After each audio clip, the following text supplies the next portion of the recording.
एक दफ़ा का जिक्र है, कछुए और बिच्छू में दोस्ती हो गई।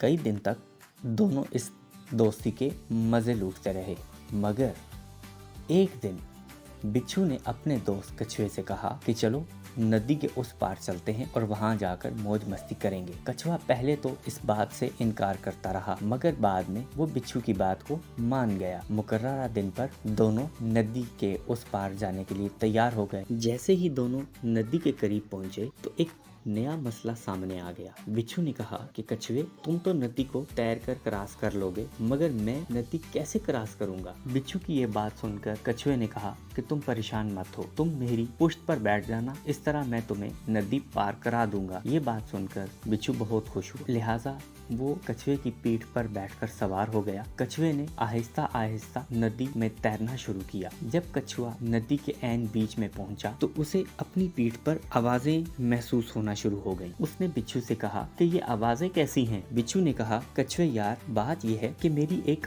बुरी आदत है कि चाहे कोई मेरा दोस्त हो या दुश्मन हो, मैं आदत से मजबूर होकर डंक जरूर मारता हूँ। इसी आदत से मजबूर होकर मैं डंक मार रहा हूँ। ये बात कछुए को बिल्कुल पसंद नहीं आई। कछुए ने उसको मना किया कि ऐसा मत करो, मगर बिच्छू कहाँ सुनने वाला था। बिल आखिर कछुए ने फैसला किया कि वो नदी में एक गहरी डुबकी लगाएगा और यूं बिच्छू को उसके किए की सजा मिलेगी। लिहाजा कछुए ने एक गहरी डुबकी लगाई। डुबकी लगाते ही बिच्छू बोला, कछुए भाई, तुम डुबकी लगा रहे हो, इस तरह तो मैं डूब जाऊंगा। अब कछुआ बोला, मेरी भी एक आदत है, चाहे कोई दोस्त हो या दुश्मन हो, मैं पानी में डुबकी जरूर लगाता हूँ। ये कहते ही उसने एक और मजीद गहरी डुबकी लगाई और बिच्छू डूब गया। हमेशा दूसरों के साथ अच्छा सलूक कीजिए ताकि कोई आपके साथ बदले में वैसा सलूक ना करे।